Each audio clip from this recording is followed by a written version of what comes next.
ಮೀಸಲಾತಿ ವಿರೋಧಿಗಳು ಮೆರಿಟ್ ಅಂತ ಹೇಳ್ತಾ ಕೇವಲ ಮೇಲ್ಜಾತಿ ಕೈಯಲ್ಲಿ ಅಧಿಕಾರ ಉಳಿಯುವಂಥ ಕೆಲಸವನ್ನು ಮಾಡ್ತಾ ಇರ್ತಾರೆ ಅಂತೇಳಿ ಅವರು ಆರೋಪ ಮಾಡ್ತಾ ಇದ್ದಾರೆ. ಈ ಆರೋಪಗಳು ಬರ್ತಾ ಗಂಭೀರ ಆಗ್ತಾ ಜನರೆಲ್ಲ ಒಕ್ಕಟ್ಟು ಆಗ್ತಾ ಇದ್ದಾರೆ. ಈ ಸಂದರ್ಭದಲ್ಲಿ ಸಿದ್ದರಾಮಯ್ಯನಂಥ ನಾಯಕರು ಅದರ ಸದುಪಯೋಗ ಪಡ್ಕೊಂಡು ಸರ್ವೆ ಮಾಡಿಸಿಕೊಂಡು ಆದಷ್ಟು ಆ ಜನರ ವಿಶ್ವಾಸಗೊಳಿಸುವಂಥ ಅಹಿಂದ್ ಮೂವ್ಮೆಂಟನ್ನು ಬೆಳೆಸುವಂಥ ಕೆಲಸವನ್ನು ಅವರು ಮಾಡ್ತಾಯಿದ್ದಾರೆ. ಹೀಗಾಗಿ ಇದೇ ರೀತಿ ಮುಂದುವರೆದ್ರೆ ಈ ಅಹಿಂದ್ ಅನ್ರಿ ಅಥವಾ ಬಿದ್ದ ಸಮುದಾಯ ಅನ್ರಿ ಅಥವಾ OBC ಅನ್ರಿ ಅಥವಾ SC ST ಅಂತನ್ರಿ ಅಥವಾ ಮೈನಾರಿಟಿ ಅನ್ರಿ ಇವರೆಲ್ಲ ಒಗ್ಗಟ್ಟಾಗುವುದಿನ ದೂರ ಇಲ್ಲ. ಆಗ ಅವರು ಅಧಿಕಾರವನ್ನು ಸಹಜವಾಗಿ ಒಗ್ಗಟ್ಟಿನಿಂದ ಕಸ್ಕೊಂಡಾಗ ಒದ್ದಾಡೋಕ್ಕಿಂತಲೂ ಒಂದಿಷ್ಟು ಹೊಸ ಯೋಚನೆಗಳನ್ನ ವಿಚಾರಗಳು ಮಾಡುವ ಜೊತೆಗೆ ಉದ್ಯೋಗಗಳು ಸೃಷ್ಟಿ ಮಾಡಿದರೆ ಎಲ್ಲರಿಗೂ ನಿಶ್ಚಿತವಾಗಿಯೂ ಇದಕ್ಕೆ ಪರಿಹಾರ ಸಿಗ್ಬೋದು ಅಂತೇಳಿ. ಯಾವುದಕ್ಕೆ? ಮೀಸಲಾತಿಗೆ.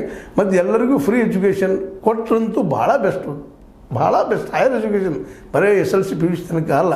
ಯಾಕಂದರೆ SLC PUC ತನಕ ನೀವು ಅಕ್ಷರಧಾರ ಮಾಡ್ಕೋಬೋದು, ಬಟ್ ವೈಚಾರಿಕ ಚಿಂತನೆ ಬರೋದು ಅದರ ಮೇಲೆ ಹೆಚ್ಚಿನ ಎಜುಕೇಷನ್ ಮಾಡಿದಾಗ ಮಾತ್ರ ಅನ್ನೋದು ಈಗಾಗಲೇ ಸಾಬೀತಾಗ್ತಾ ಬಂದಿದ್ದದು. ಆ ದಿಶೆಯಲ್ಲೇ ಮಾಡಿದರೆ ಏನಾದರೂ ಒಳ್ಳೆಯದು ಆದೀತು. ಆಗ ಯತ್ನಾಳಂಥ ನಾಯಕರು ಮರಳಿ ಬರಲಿಕ್ಕಿಲ್ಲ ಅನ್ನೋದು ಒಂದು ಅಭಿಪ್ರಾಯ. ಇದಕ್ಕೇನಂತೀರಿ ನೀವು? ಯತ್ನಾಳರು ನಮ್ಮ ಮುಗಿನ ವಾದ ಮಾಡ್ತಾ ಮತ್ತು BJPಗೆ ಮರಳಬಹುದಾ? ಆದರೆ BJPಗೆ ಇವರು ಮರಳಿದ್ರೆ ಯಡಿಯೂರಪ್ಪನ ಕಳ್ಕೊಬೇಕಾಗ್ತದೆ. ಯಾಕೆ ಸಂಯಮದ ನಾಯಕಿದ್ದಾರೆ, ಹೇಗೂ ಇರಲ್ಲ ಅವರು, ಅವ್ರ ಬಗ್ಗೆ ನಾವು ಟೀಕೆ ಮಾಡೋರು ಇಲ್ಲ ಅಂತಲ್ಲ. ಆದರೆ ನಮ್ಮ ಯತ್ನಾಳರಿಗಿಂತಲೂ ಹೆಚ್ಚು ಸಂಯಮದ ಒಳ್ಳೆಯ ನಿರ್ಧಾರ ತೆಗೆದುಕೊಳ್ಳುವಂಥ ವ್ಯಕ್ತಿ ಅವರಾಗಿದ್ದಾರೆ ಅನ್ನೋದು ಇದರಲ್ಲಿ ಎರಡು ಮಾತಿಲ್ಲ ಅಂತ ಹೇಳ್ತಾ, ಇದು ನಿಮ್ಗೆ ಲೈಕ್ ಆಗಿರ್ಬೋದು. ಲೈಕ್ ಮಾಡಿ, ಶೇರ್ ಮಾಡಿ, ಕಮೆಂಟ್ ಮಾಡಿ, ಜೊತೆ ಸಬ್ಸ್ಕ್ರೈಬ್ ತಿಳಿಸ್ಬೇಡ್ರಿ. H16 ನ್ಯೂಸ್ ಸಿದ್ದರಾಮಯ್ಯ ಸತ್ಯಕ್ಕಾಗಿರಲಿ ವಂದನೆಗಳು.